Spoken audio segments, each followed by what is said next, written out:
Welcome back, traveler. Always nice to see someone still wandering by choice. If you've reached Mirror State, your stomach's probably been complaining for a while. Out here, food isn't just food. It's a story. Sometimes a confession, sometimes a mistake. But don't worry, we picked things that shouldn't traumatize your insides today. So then, let's hand things over to our favorite grumpy chef, Rhett Old Dog Mercer. Stay hungry and listen close. Some flavors kept people alive. Others kept them human. Cooking kept more people alive than bullets ever did. Out here, a bad meal can kill you. A good one can remind you you're still human. I've seen folks lose everything and still smile over a hot bowl of something. Maybe that's why I keep doing this. Anyway, you're here and you're hungry. That's enough for me. Let's get started. This here is iron can beef stew. War era rations built like a damn tank. If the can doesn't outlive you, the stew inside probably will. Thick as wet concrete, salty enough to wake the dead. But it keeps you moving. Heat it if you can. If you can't, well, it still counts as food. Just don't ask what part of the cow it came from. Meyer leaf mixed greens. A relic from a time when nutrition came in tidy little cans. It's nothing fancy, just boiled wild greens sealed before the world fell apart. But out here, something simple, something honest. It reminds you that life used to taste different. If you're hungry enough, this little can still does its job. Doghouse hot dog can. A reminder that pre-war folks would eat just about anything if you put a smiley mascot on it. The label's cheerful, but what's inside is, well, processed mystery meat at its finest. Still, heat it up over a camp stove and it'll keep you moving for another day. Strange, isn't it? Even in a broken world, junk food survives better than most people did. Mercer melt chocolate, the bar that refuses to die, no matter how many decades pass. Folks say it melts in your hand before it melts in your mouth. They're not wrong. Still, break off a piece and you'll get a hit of sugar strong enough to wake the dead. Funny thing, after everything we lost, this old world sweetness hits harder than it ever did. Happy Brick. If that ain't the most misleading name in the whole damn Estate. Kids used to pop these like candy. Now we use them to keep from passing out on long marches. Chalky, dry, and sweet enough to make your teeth cry for mercy. But it'll fill your gut. Strange world, huh? The things meant for kids ended up keeping the rest of us alive. Ranger Mix Noodle Block. Frontier-grade carbs for when the road won't wait. These loops of dough cook fast, burn slow, and keep you upright when the mire tries to take you down. Flavor? Don't ask. It tastes like work, because it was made for it. But out there, that's enough. Warm bowl, steady hands, one more mile. River Pure. A relic from a time when clean water came in plastic, not promises. If the seal's unbroken, you've basically won the wasteland lottery. No sludge, no shimmer, no bite on the tongue, just water. Funny how just water became a luxury worth trading bullets for. Out here, purity isn't a taste, it's survival. Shizuka Grove Reserve. A tin so pristine, it almost feels wrong opening it out here. Pre-war tea leaves, aged in silence longer than any of us have been alive. Folks say one cup clears the mind. Maybe that's why raiders keep trying to steal it. Brew it right, and you'll taste a reminder of a world that knew calm. In a land full of noise, a quiet cup can feel like a miracle. Rust Rage Energy. A kick in a can, brewed for folks who've been awake way too long. One sip and your nerves light up like a broken power grid. Raiders chug this before fights. Rangers drink it to stay alive. Side effects? Shaking hands, rapid heartbeat, and feeling like you could outrun a bullet. Just don't drink two in a row. Trust me. Meyer Jaw Brutal Tail Steak. If you're seeing this, you're either brave or starving. This cut comes from a beast that bites boats in half. So yes, it fights back even after it's dead. Grill it hard over open flame. Let the outside burn a little. That's how you tame the muscle. Then you hit it with herbs, cracked Meyer salt, and whatever courage you have left. Eat fast. The longer you wait, the tougher it gets. Just like the creature it came from. Corrupt Puffer Last Right Broth. A dish you don't prepare, unless you know exactly what you're doing. The fish itself carries a toxin that eats metal, skin, and sometimes the cook's pride. But boiled right, slow, steady, never rushed, the venom breaks and the broth turns clear. Those white slices floating on top, that's the part that usually kills you. Not today. Add herbs, pour over grains, breathe in the steam, and hope the chef didn't blink.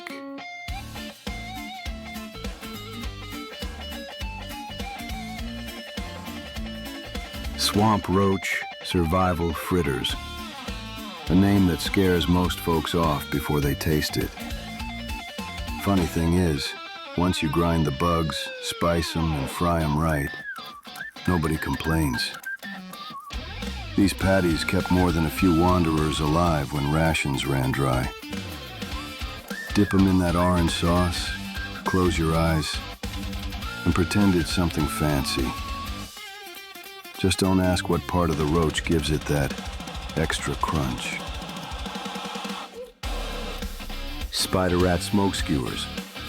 A campfire classic for those who don't ask too many questions. Most folks gag at the thought of it.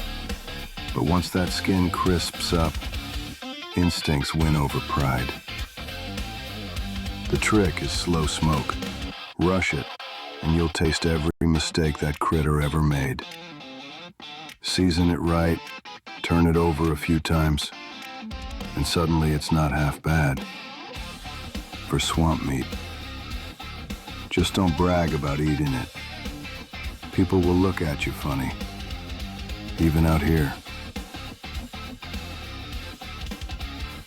Mist wasp honey pods.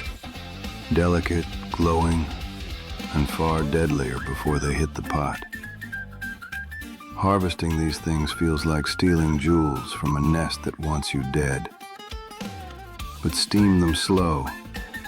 Let the pressure rise. and the venom breaks down into something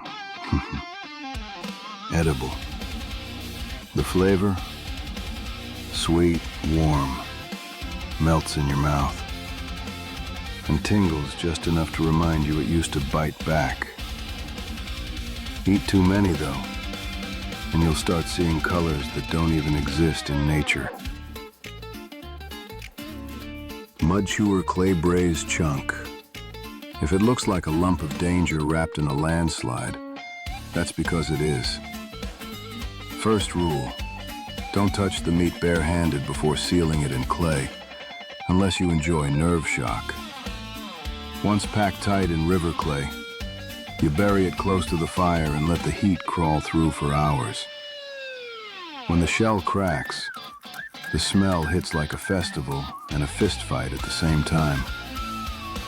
The meat inside, tender, smoky, and rich enough to make you forget the beast once tried to eat you first. Careful though. Some folks say the clay keeps memories and bites back if you get sloppy.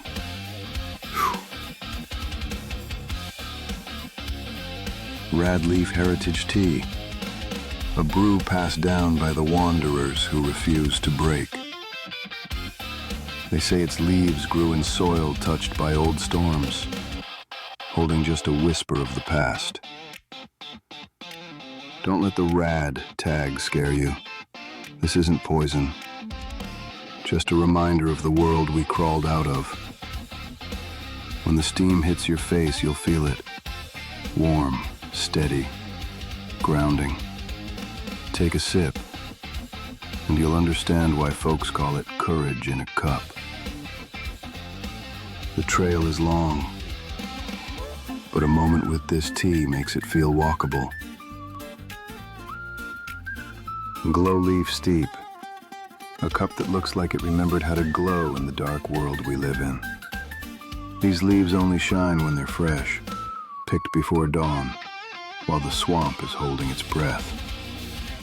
Folks call it a lucky brew, probably because a drink that glows feels like a small miracle. Don't worry, the glow isn't rad. It's just nature being strange, like everything else out here. Sip slow. It's gentle, but it wakes the mind like a lantern in a quiet room.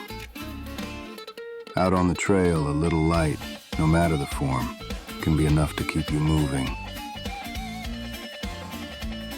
Meyerberry Brew, a jar full of colors that survived the end of the world. These berries grow where most folks wouldn't dare to kneel, deep in the swamp where the mud breathes.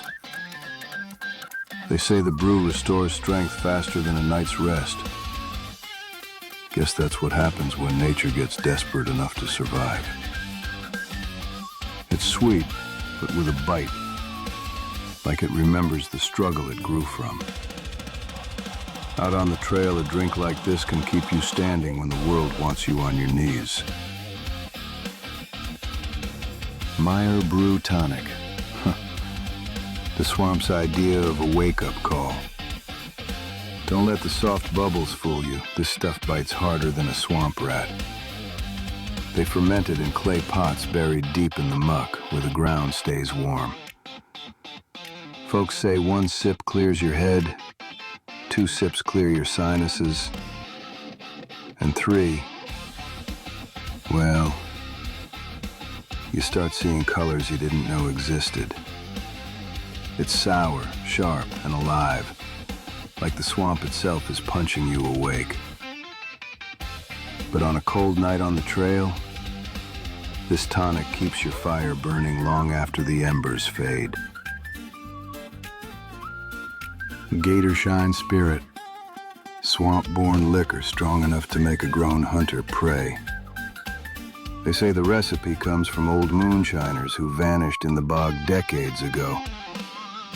It burns hot, hits fast, and leaves your throat feeling like a gator bit it.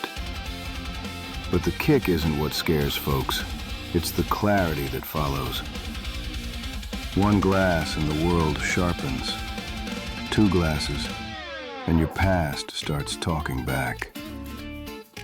That man in your photo, he's not drinking to forget. He's drinking to remember. And gator shine never lies. It just shows you what you've been running from. Rad tonic drops.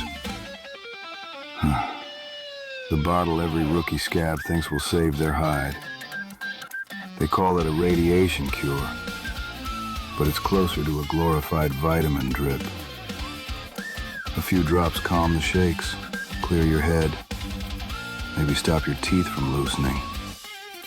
But don't let that amber glow fool you. This ain't real medicine. Folks drink it like a miracle, then walk right back into the storm that broke them.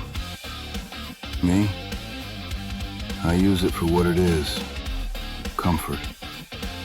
A small lie that helps you move one more mile. And sometimes, that's enough to keep a man alive. This here is Meyer salt flakes.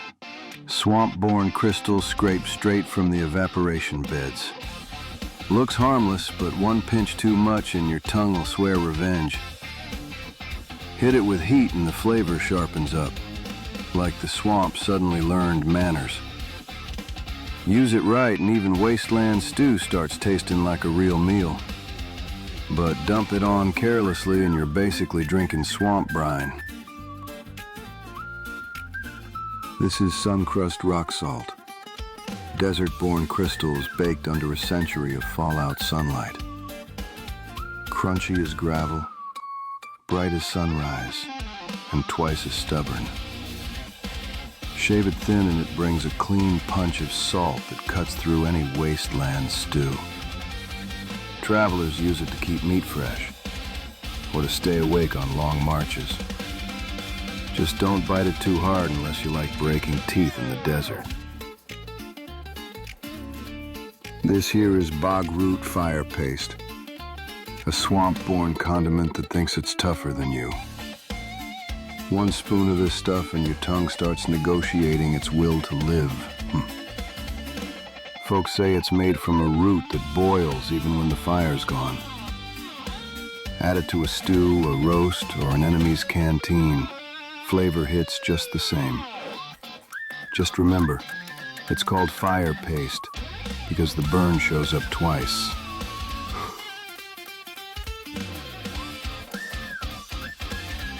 This glowing green mash comes from glow leaf, a plant that refuses to die even when everything else does. Folks say it tastes herbal. What they really mean is strange, but it won't kill you. Add a spoonful to stew and it glows like someone dropped a lantern in your dinner. Good news? It boosts stamina. Bad news? You'll sweat green for an hour. Just don't eat it raw unless you want your mouth tingling like a live wire. This here is Mirabrew soy mash. Swamp fermented, thick as midnight and twice as moody. Smells like someone buried soybeans and forgot about them for a decade. But add a spoon to meat or rice, and suddenly you're eating like old world kings. Strong umami, strong attitude.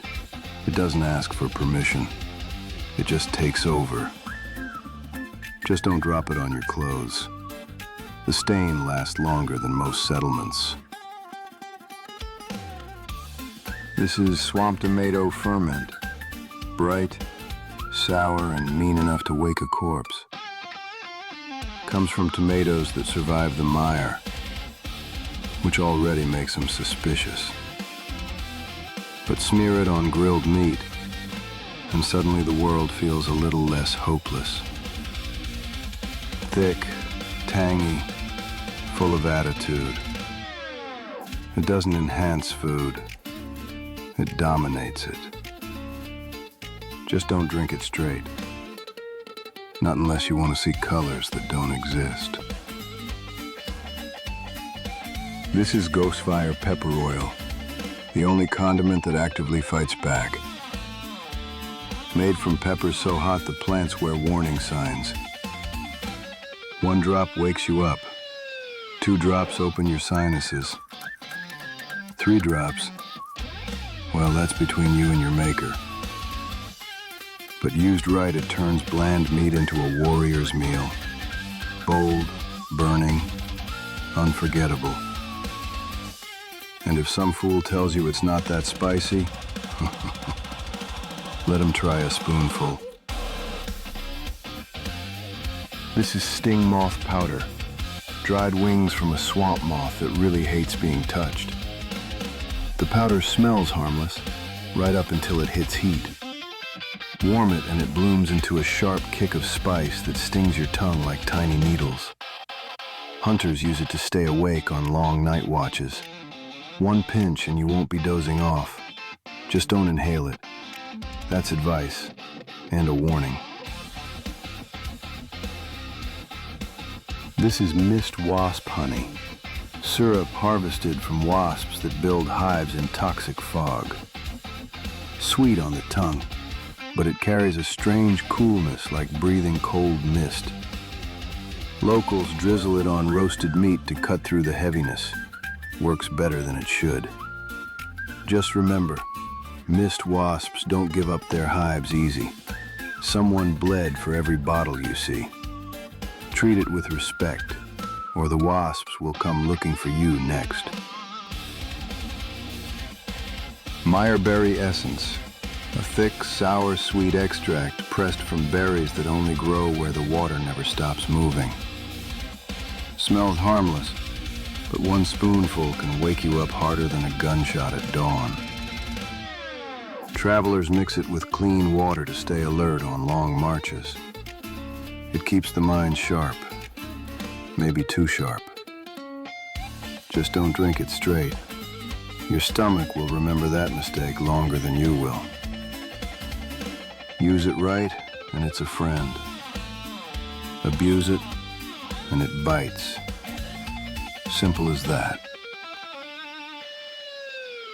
Swamp fat cooking grease, the wasteland's all-purpose sludge for frying, sealing, and sometimes fixing squeaky hinges.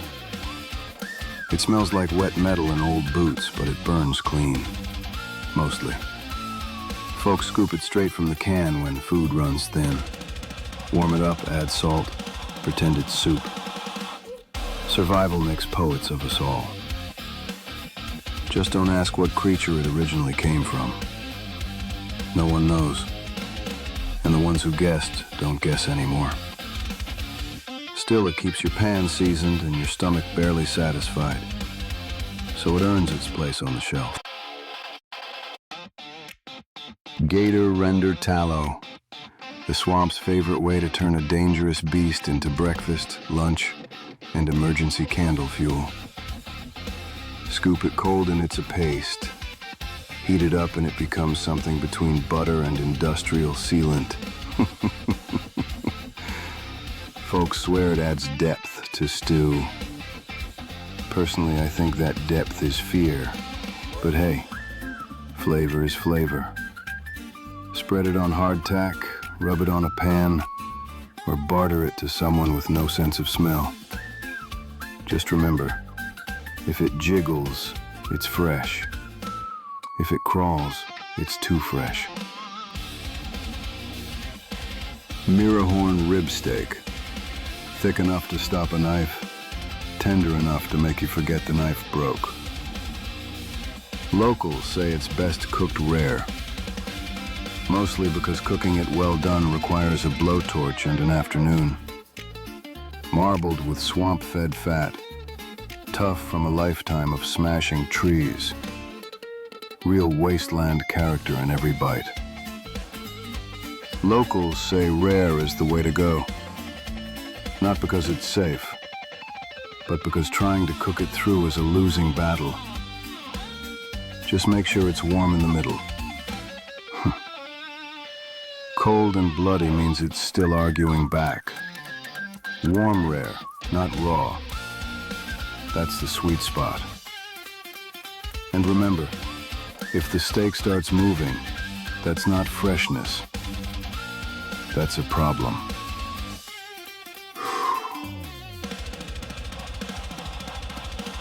This here swamp steed strip loin, lean, tough, and honest about it. Slice it wrong and you'll think you're chewing on wet leather. But hit the grain right, sear it hot, and it'll surprise you with real trail-born flavor. Local folks swear by medium rare, just warm enough to keep it from bleeding back at you. Eat it quick. Once it cools, even your knife will start praying for help. Mirror horn dry jerky. Hard enough to chip a tooth, rich enough to make it worth the risk. Takes a full minute of chewing before the flavor even remembers to show up. But once it hits, it's all wild grass fat and trail smoke. Pure wasteland fuel. Keep a drink nearby. This stuff can lock your jaw like a rusted vice. Still,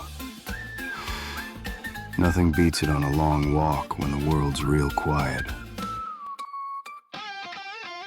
Swamp steed trail jerky. Lean, tough, and mean as the beast it came from.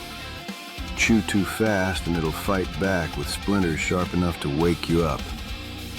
But give it time. Let the salt and swamp sweet fat melt, and it turns into real trail comfort. Pairs best with something strong to drink, unless you like jaw cramps. Out on the long road, this stuff tastes like stubborn hope. Meyer beans rice. Simple, hot, and stubborn enough to keep you going when nothing else will. Don't let the steam fool you. Those beans stay firm longer than a swamp winter.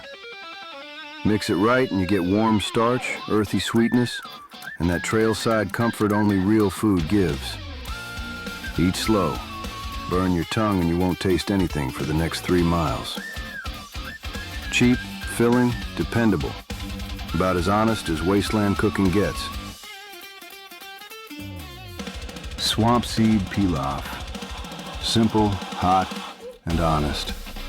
Trail food at its finest. Little beads of grain that pop like tiny swamp eggs. Don't think too hard about that comparison. Toss in herbs, a pinch of salt, and suddenly it feels like someone actually cooked for you. On cold mornings, this bowl can pull you back from the edge better than most folks can. Eat it slow. Swamp seed burns hotter than it looks. Sunrise red rice. A bowl that looks like dawn decided to show up early. Folks argue whether the color comes from peppers, spices, or swamp beets. Truth is, it's all of them. And yeah, there's tomato in there too. Try not to look so shocked. Cook it slow. Let the flavors sweat together, and the rice turns into something warm enough to trick you into hope. Smells sweet. Tastes sharp. Hits like a sunrise after a long night on the trail. Out here, a bright meal ain't just food. It's a reminder the world still knows how to glow. Mercer jambalaya. The swamp's answer to everything you've got in one pot. Rice, peppers, smoked meat, pickled, whatever. If it ain't nailed down, it goes in. Looks chaotic, but somehow still cooks into something that makes you stop complaining. Each bite hits different.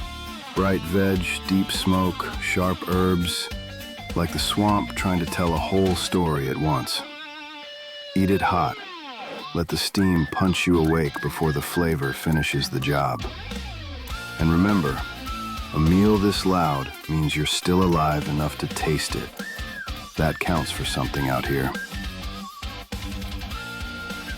And that's all for today's tour through Mercer's toughest kitchens. If Mercer can make a meal out here, you sure as hell can too. Just remember, in the wasteland, flavor hits harder than bullets. And before we wrap up, here's tonight's closing track. Full belly, quiet night. A warm little tune to sit with, like the calm after a good meal and a long day on the road. This is Domino Sweet signing off from WMUD. Stay fed, stay sharp, and stay alive.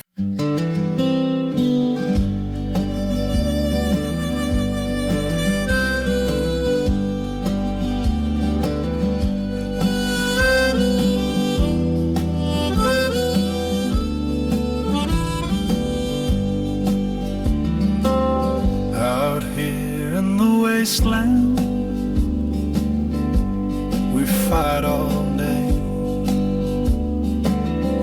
chasing dust and trouble just to find our way. But when the fire's burning and the stew is right, a full belly makes the world alright. We hunted, we worked, we bled a bit too, but every bite tastes like a victory true. In ruins and rust, under fading light, a full belly in a quiet night. Steam rising gentle, stars shining cold, stories whispered, memories told. The world may be broken, but we still eat. Warm soup, warm hearts, tired feet. So here's to tomorrow, whatever it brings. Tonight we rest while the kettle sings.